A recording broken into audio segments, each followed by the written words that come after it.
Alina Vance was 32 years old. On a Tuesday night in Chicago, she sat at her desk on the 14th floor of a building that smelled like recycled air and burnt coffee, and she listened to 43 voicemails from a family she had not spoken to in 7 years. The city spread out behind the glass like a lit-up map of somewhere else, somewhere better, and she sat very still with her phone pressed to her ear and listened to every single one. Not one message asked if she was okay. Not one message asked where she had been or how she was living or whether she was sleeping at night. Every single one said the same 2 words. But before those words get said, stay here for a moment because this story matters and it needs to be told from the beginning. If it reaches something in you tonight, something real, take a second and like this video. Drop your city and your local time in the comments. There are people listening to this from places all over the world, and somehow that makes it feel a little less lonely. Now, let us go back. Back to Blackwood Creek, Tennessee. Back to the fall of 2019. Back to the night Alina Vance died to her family and started living for herself. Blackwood Creek was the kind of town that looked beautiful in photographs and felt like a slow suffocation in person. Population 6,000. One main street with a hardware store, a diner, a church with a white steeple, and enough gossip to power the whole county through a winter. The Vance family sat at the top of it like a crown nobody had voted for. Old money from a textile business the grandfather had built and the father had coasted on, and a manor on the hill that the town had been looking up at for 3 generations. Alina had grown up inside that house the way a plant grows inside a jar. There was light. There was water. But the walls never moved. She was the second child. Her brother Daniel was the firstborn, the heir, the answer to every question the family had ever asked about the future. Alina was the question nobody wanted. She was the one who got straight A's and was told she was showing off. The one who read books and was told she was being antisocial. The one who asked where the money went and was told she was being difficult. She had spent 25 years being the wrong kind of smart in a family that only rewarded the right kind of quiet. Thanksgiving, 2019 started the way every Thanksgiving at Blackwood Manor started. The long table was set with a good china, the kind that only came out twice a year, and spent the rest of its life behind glass in the dining room like something too precious to actually use. There were 14 people around that table. Her father, Robert Vance, sat at the head, silver-haired and distant, the way men who have never had to fight for anything often are. Her mother, Catherine, moved through the room like a woman performing the role of hostess for an audience only she could see. And Daniel sat to the right of their father, laughing too loud at everything the old man said, the way a man laughs when he is already counting what he will inherit. Alina sat at the far end near the window. Nobody had called to ask if she was coming. She had just shown up because she had a question, and she had decided that Thanksgiving, with the whole family present, was the right time to ask it. She waited until the plates were being cleared. She waited until the noise had settled into that soft hum of people full of food and wine. She set down her glass and looked at her father. She asked him about the education account her grandmother had set up before she passed. $80,000. Her grandmother had told her about it herself, sitting across a kitchen table with both of Alina's hands held in hers, saying, "This is for your future, baby girl. Nobody touches this but you." Somebody had touched it. Her father looked at his wine glass. Her mother set down her coffee cup with the kind of careful, deliberate slowness that meant a storm was coming dressed as a smile. Then Catherine Vance looked down the length of the table at her daughter, looked at every face watching, and said in a voice soft enough to sound concerned, "This is what I have been talking about." She has been like this for months. Alina did not raise her voice. She asked again, plainly, where the money had gone. Her mother said she was being dramatic. Her uncle said maybe she needed some rest. Her aunt reached over and touched her hand like she was something fragile and a little embarrassing. 14 people sat in that room, and not one of them asked the obvious question, which was whether a grandmother's promise to her granddaughter was worth keeping. Alina excused herself. She went upstairs.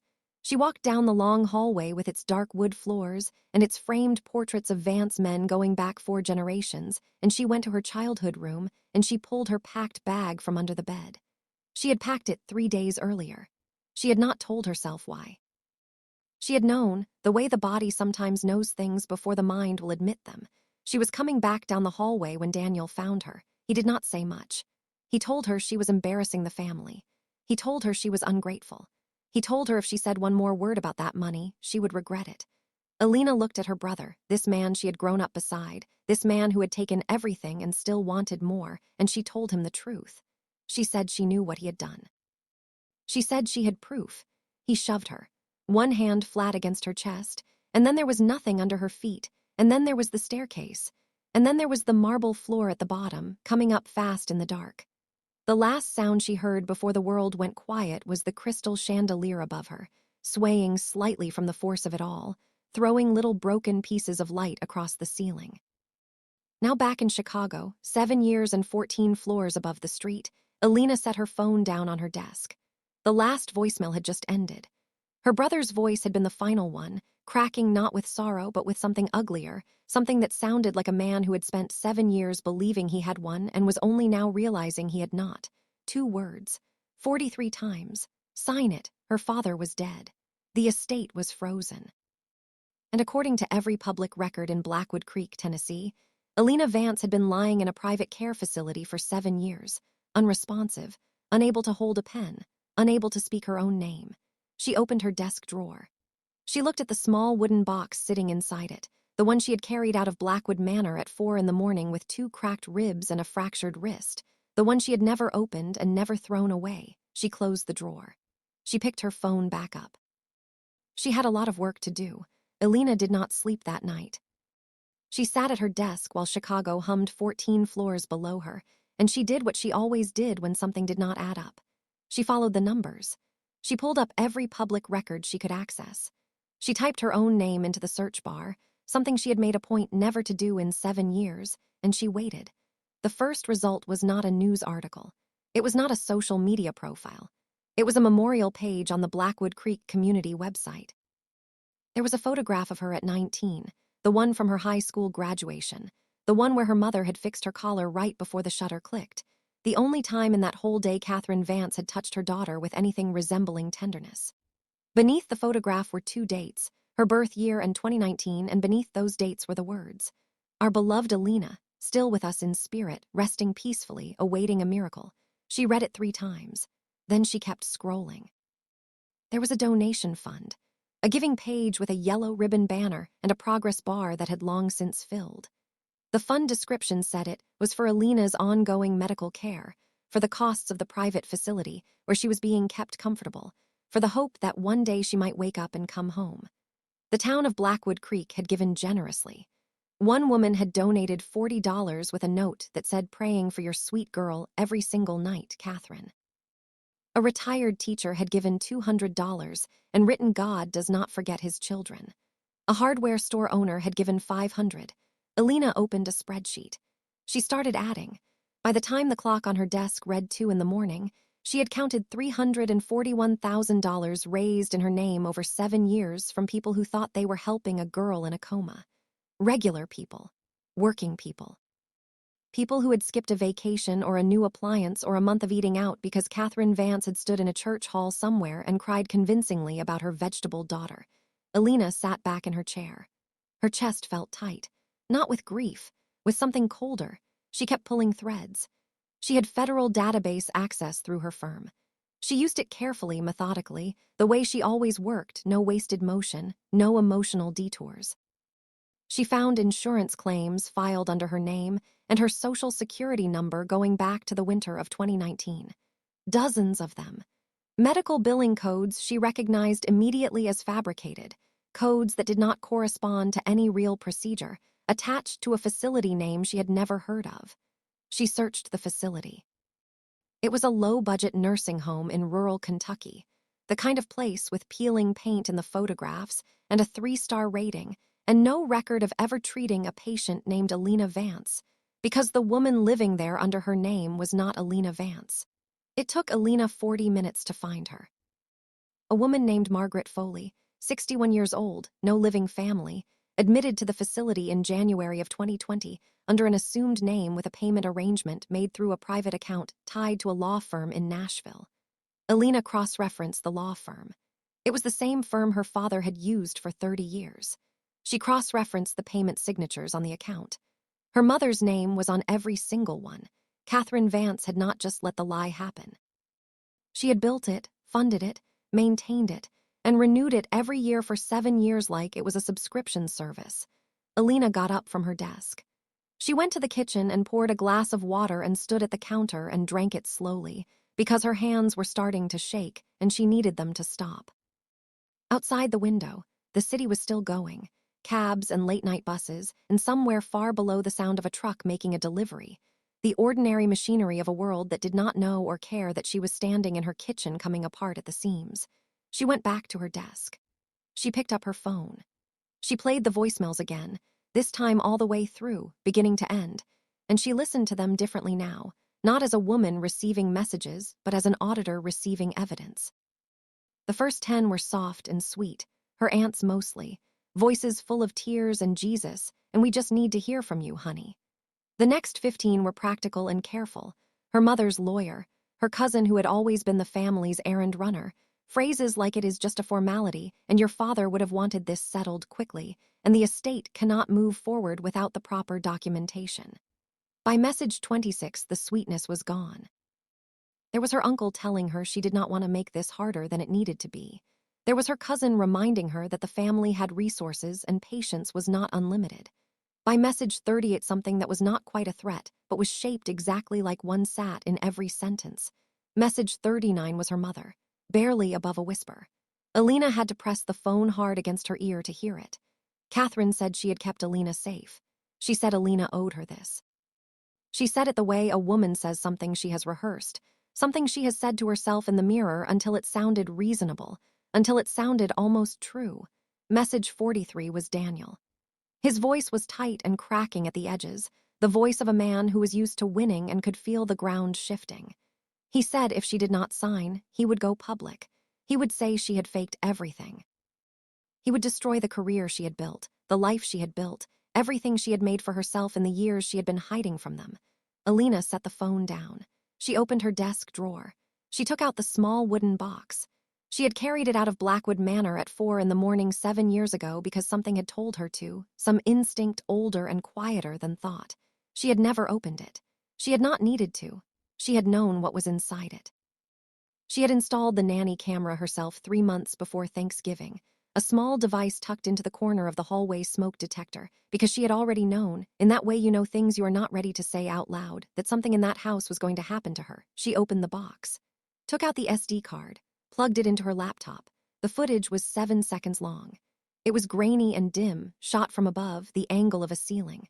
But it was clear enough. It showed the hallway. It showed Alina walking toward the staircase with her bag over her shoulder. It showed Daniel coming up behind her. It showed his hands. 7 seconds. Everything she needed. She closed the laptop. She picked up her phone and scrolled to a number she had not called in 2 years. A man named Warren Cole, who worked financial crimes investigations out of the federal field office in Chicago. A man who owed her a favor from a case she had cracked for him 18 months ago that had ended with 4 arrests and a commendation he had put his own name on. He answered on the second ring. She did not apologize for the hour. She told him she needed a warrant. She gave him 3 sentences of context. He asked no unnecessary questions. He said, "Give me until morning." She hung up. She looked out at the city.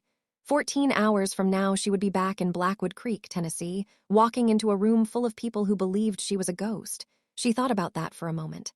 Then she booked her flight. Blackwood Creek looked exactly the same. That was the thing about small towns. They held their shape while everything inside them rotted. The same white church steeple. The same hardware store with a hand-painted sign. The same diner on the corner with the fogged-up windows, and the smell of bacon grease that leaked out onto the sidewalk every morning like a confession. Alina drove past all of it in a rental car she had picked up at the Nashville airport, her coat folded on the passenger seat, her briefcase on the floor, her face as still as she could keep it. She checked into a motel on the edge of town under her work name, the one on her firm's travel account, a name that meant nothing to anyone in Blackwood Creek. The room smelled like industrial cleaner and old carpet. She hung her coat on the back of the door and sat on the edge of the bed and looked at the wall for exactly 4 minutes. Then she opened her briefcase, reviewed her documents one final time, and got dressed. The will reading was at 2 in the afternoon at the office of Harold Greer, the family's estate attorney, a man who had been doing legal work for Robert Vance for 30 years. and who had sent Alina the formal notice of her father's death by certified mail to an address she had never given him, which told her everything she needed to know about how much Harold Greer actually knew. She arrived 8 minutes early. She stood outside on the sidewalk in the gray November air and looked at the building, a 2-story brick office above a real estate agency, and she breathed in slow and breathed out slow and told herself what she always told herself before walking into a room full of people who had been lying for a long time. She told herself the numbers did not lie. She had the numbers. That was enough. She pushed open the door and walked up the stairs. The room was already full. Her mother sat closest to the attorney's desk, dressed in black from her collar to her shoes, her hands folded in her lap, her face arranged into the expression of a grieving widow that she had probably been rehearsing since the moment Robert Vance's heart stopped. Daniel sat beside her, bigger than Alina remembered, broader in the shoulders, with the red-faced look of a man who had been drinking since morning to manage his nerves. 2 aunts sat along the wall. A cousin whose name Alina had never bothered to keep sat near the door. Harold Greer sat behind his desk with a manila folder and the look of a man who wanted this to be over quickly. Nobody saw her come in. She was almost at the empty chair at the head of the table before her aunt looked up and made a sound that was not quite a word, a short, airless sound, like something knocking the breath out of her. Then Daniel turned. Then Catherine. The room did not go quiet gradually. It went quiet all at once, the way a power outage happens, everything running and then nothing. Alina sat down. She set her briefcase on the table. She folded her hands. She looked at Harold Greer, who had gone the color of old paper, and she waited. He cleared his throat. He asked in a voice that had lost most of its confidence who she was and in what capacity she was present. Alina reached into her briefcase. She took out her Chicago forensic auditor credentials and her firm identification, and she set them on the table in front of her, square and clean, the way she set everything down when she wanted it to be the last word on a subject. She said she was Alina Vance. She said she would represent herself. Nobody spoke. Her mother's hands, still folded in her lap, had gone white at the knuckles. Daniel was gripping the armrest of his chair the way a man grips something when he is trying very hard not to stand up. Alina opened her briefcase. She took out a folder, and then another, and she laid them on the table in a row the way you lay out the pieces of something before you put it together or take it apart. She did not raise her voice. She never raised her voice when she had the evidence. She simply began. She walked the room through 7 years. She named the insurance claims filed under her Social Security number, the billing codes, the fabricated medical records. She named the private facility in Kentucky, and the woman named Margaret Foley, who had been paid to exist there under Alina's name, whose care had been financed out of a private account controlled by Catherine Vance through the very firm whose attorney was sitting 3 feet away from Alina, trying to decide which direction his career was about to fall.